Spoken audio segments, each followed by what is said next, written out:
रामचन्द्राय Janakraj Manoharrai मामकाभीष्टदाय महितमङ्गलम्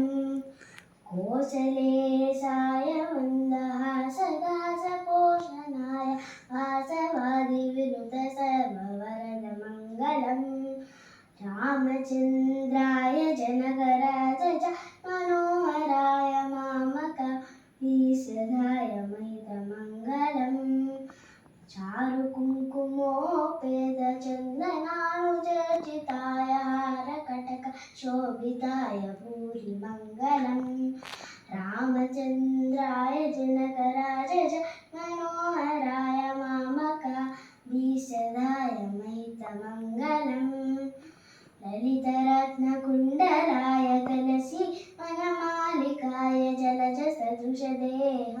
चारुमङ्गलम् रामचन्द्राय Janakraj Manoharrai मामकाभीष्टदाय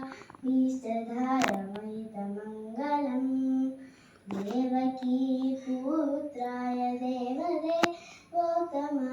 चापजातगुरुवराय भव्यमङ्गलम्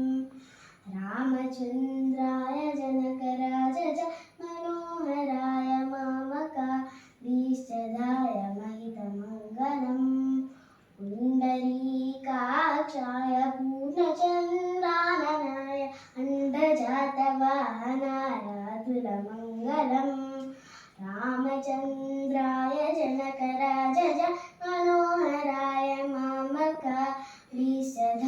महितमङ्गलम् विमलरूपाय विविधवेदान्तवेद्याय सुजनचित्तकामिताय शुभगमङ्गलम् रामचन्द्राय Janakraj Manoharrai मामकाभीष्टदाय महितमङ्गलम् रामदासमृदुलहृदयतामरसनिवासाय Swami भद्रगिरिवराय सर्वमङ्गलम्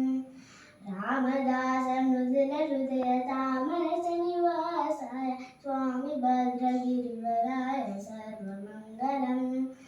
रामचन्द्राय Janakraj Manoharrai मामकाभीष्टदाय महितमङ्गलम् रामचन्द्राय Janakraj Manoharrai मामकाभीष्टदाय महितमङ्गलम् मामकाभीष्टदाय महितमङ्गलम् मामकाभीष्टदाय महितमङ्गलम् मामकाभीष्टदाय महितमङ्गलम्